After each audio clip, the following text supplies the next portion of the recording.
Croeso I rhifyn arall o Bodlediad Eryri. Dafydd Owain ydw I a dwi'n reolwr cynnwys y brand yn awdurdod Parc Cenedlaethol Eryri.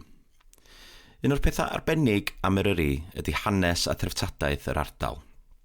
Wrth fynd o amgylch Eryri, da ni'n gallu gweld olion diwydiant wedi creithio'r mynyddoedd ac mae adfeilion hanesyddol i'w gweld wedi dotio ar hyd y lled y dirwedd. Mae Eryri jyst yn un o'r llefydd yna lle mae modd gweld a profi cyfoeth o hanes a threftadaeth. Ond oes na ffynonellau eraill lle gallwn ni brofi trefdadaeth yr ardal?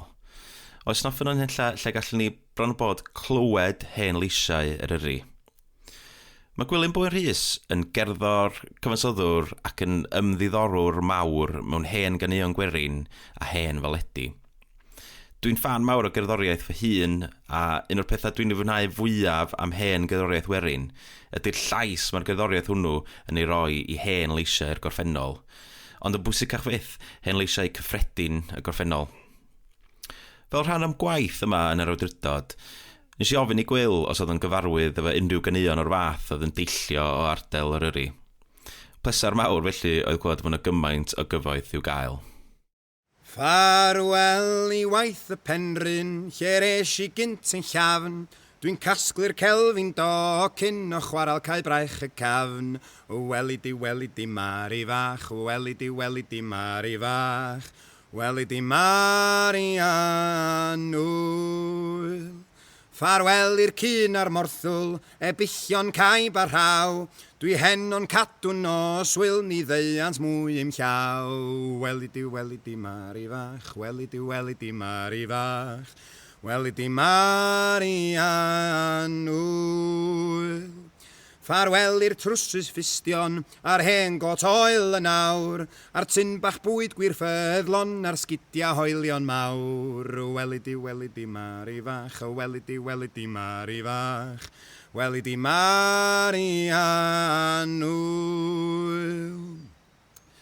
Ffarwel i'r graig a'r pwncia, a'r llwch y talcian mawr, rwyfyn a megis yn tan myned ar ei lawr. Weledi mari fach, weledi mari fach, weledi mari anwyl. Ffarwel i'r hen awrginio, a'r siarad hwylio cryf, a'r dadla ar yr eithio, a'r byncia mawr y dydd. Weledi mari fach, weledi mari fach, weledi mari anwyl. Ffarwel i'r amser saethu, a phawb yn gweiddi war, a'r rhedag mawr I lechu fel ciwion bach dan yr iar. Weledi mari fach, weledi mari fach, weledi mari anwyl.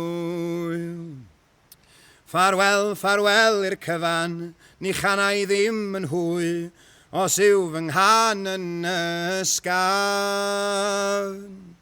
Mae'n nghalon bron yn ddwy, weledi mari fach, weledi mari fach, weledi mari anwyl. Felly Gwyl, da ni mewn lleoliad eitha anhygoel y fan hyn heddiw, da ni'n ganol Nghwmystradllyn, da ni'n gallu gweld moel hebog, tu ôl I ni fan hyn yn y pellter, ond wrth gwrs yr adeilad anferthol ac anhygoel yma, melin Ynys Pandy, melin lechi oedd yn arfer fynd I waith I fy llechi gorseddau, mae'n debyg chwarel gorseddau. Ti wedi bod yma blaen? Dwi heb bod yma blaen, na. Dwi wedi gweld lluniau, a do'n I'm yn siŵr yn union lle oedd o, so mae'n neis gael bod yma o'r diwedd. Mae'n reit anhygoel, dydi? Dwi'n meddwl bod o'n un o fatha trysorau cudd bach y Parc Cenedlaethol.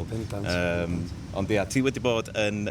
Wel, ti'n gwneud chydig o ganeuon efo ni heddiw, hen ganeuon sydd beth sy'n ni'n gallu disgrifio yn ymwneud efo Eryri, a ti newydd recordio un can I mewn yn yr adeilad yma. Ti eisiau sôn I fi chydig bach amdano y gan hwnnw? Do, ie, ni'n chwilio am ganeuon oedd efo rhyw gysylltiad efo'r ardal Eryri ac ardal lle mae'r parc wan.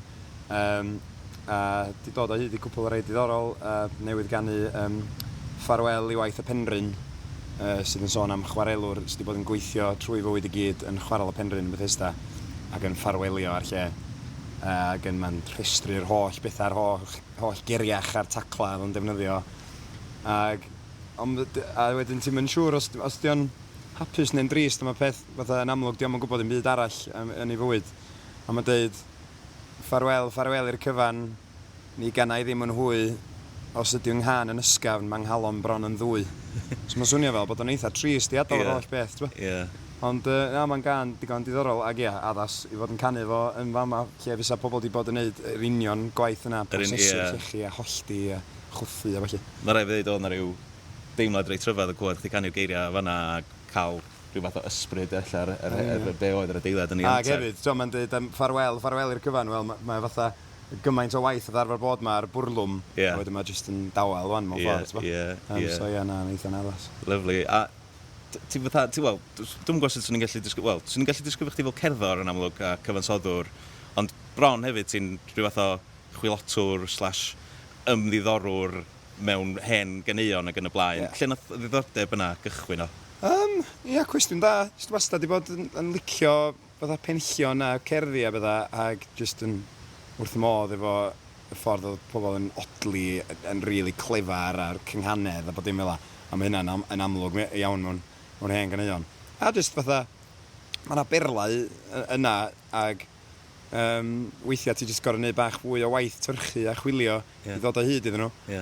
A dwi wedi, enwedig efo baledi a falle, dwi wedi gael bobl yn sôn, pobl o gweisg a dweud fatha, ti eisiau gwneud llyfr am beth? A dwi dweud, mae yna ddigonedd o lyfrau. Mae ddigonedd o bobl sy'n gwneud y math yna beth. Pe sa neb yn gwneud ydi canu nhw. A mewn ffordd, mae'n ffordd da iawn i Ella rhywun fysa ddim o reidrwydd yn mynd i brynu llyfr cyfan am y peth. Ond ella yn clywed rhywun yn canu fo, mae jyst yn ffordd hawdd i gael at y pethau, ti'n bo? Ac i clywed y cerddi yma. So dwi'n meddwl, wel, mae hwnna'n un beth dwi'n gallu gwneud, so waith fi'n gwneud o ddim. Waith fi'n gwneud o ddim, ie. A wel, sôn am lyfr, mae gen ti fatha un llyfr yn fan hyn, o'r enw Cerddi Eryri. Cerddi Eryri, ie. Cerddi Eryri gan Carneddog. Mae hwn yn dod o'r 1920au. Waw. Ac, ie, boi di bod mynd rownd ardal Bedd Geler tram fwyaf. Yn casglu cerddi, dechrau'r ganrif ddwytha. Waw. A wedyn, pan dwi'n chwilio am ganeuon, dwi'n licio pethau sy'n bach yn fwy edgy neu bach yn fwy direidus weithiau. Ond wedyn yn anffodus, mae hwn di mynd ati i beidio cynnwys y pethau yna. So mae'n deud fan hyn, wrth mynd rownd yn casglu caneuon. Mae'n deud, synnais gyn lleiad o gerddi bydyr oedd yn bod yn fy nghwmwd, fe lladdwyd gan rym nerthol a ffyr diwygiad mawr Bedd Gelart 1818. Ac wedyn, ac yma'r hen ardalwyr Piwritanaidd yw camol yn fawr am ei chwaeth dda, cefais rhyw ychydig o gerddi aflan a di chwaeth o'r hen flynyddoedd tywyll cyn y diwygiad mawr, ond rhyw hen gnafon meddwon ac anastyriol a'i rhimygodd at iws y dafarn. Gedir iddynt fynd i epa'r gofiant, rhag ofn iddynt lygru neb eto.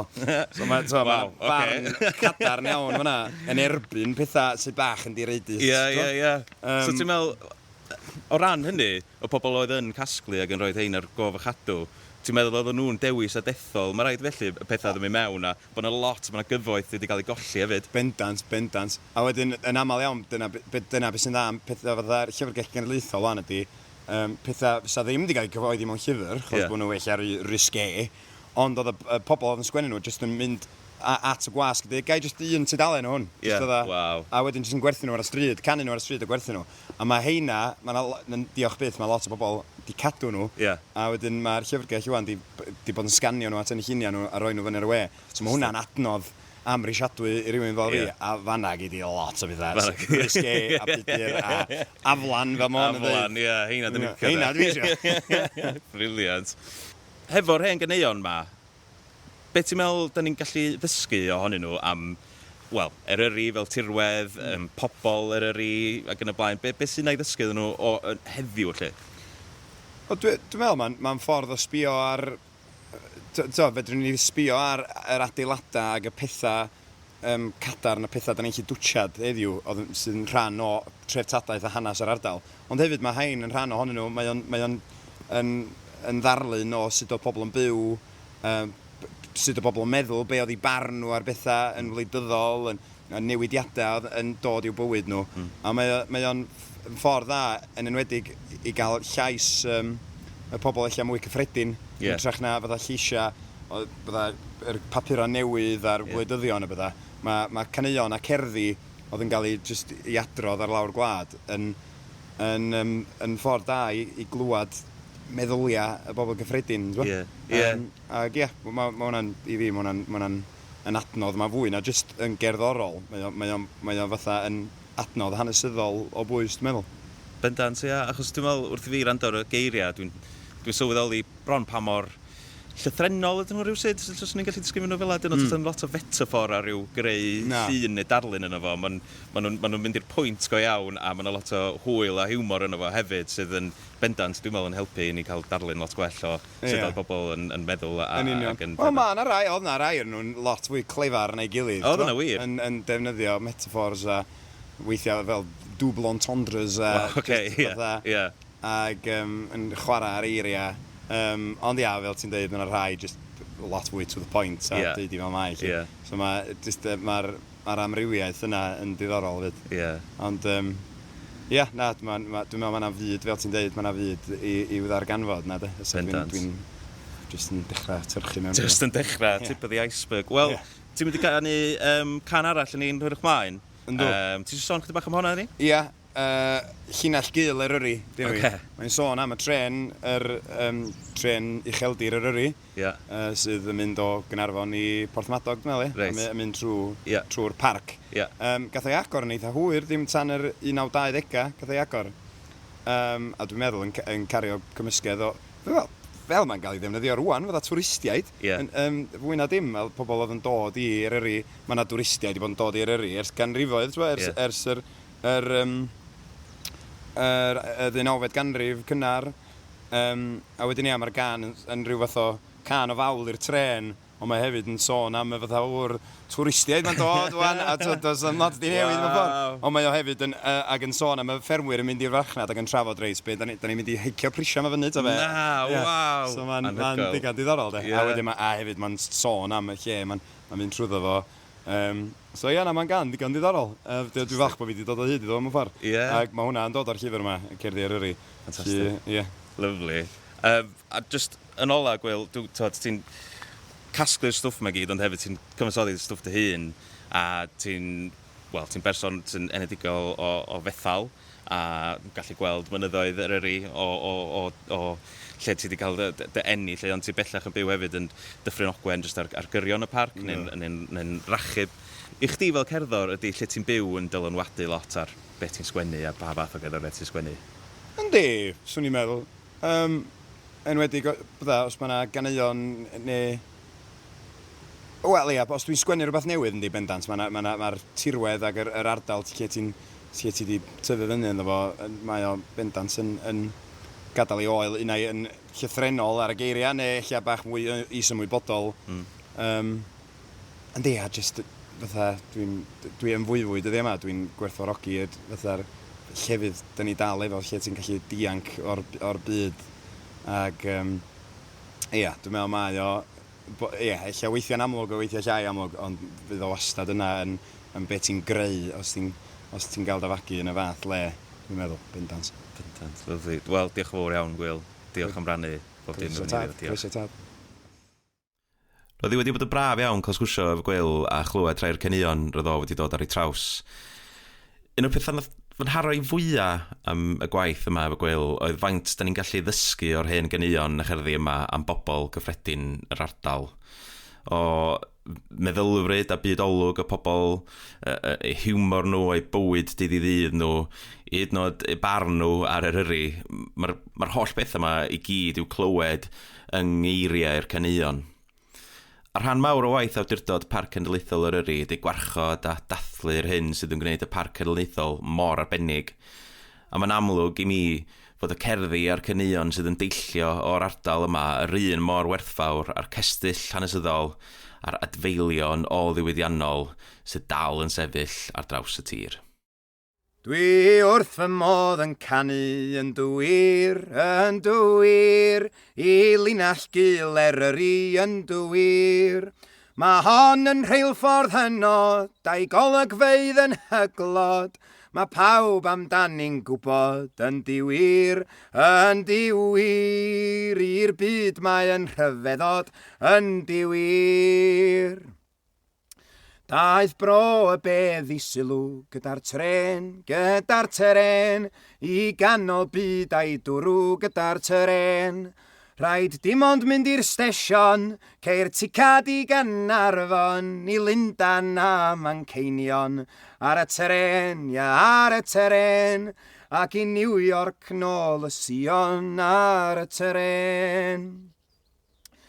10,000 a mwy o Saeson ar y tren, a rhai dicsio'n dafyddion ar y teren. Fe weli rhain yn dotio ar olygfeydd yr henfro drwy'r ffenast wrth fynd heibio ar y tren,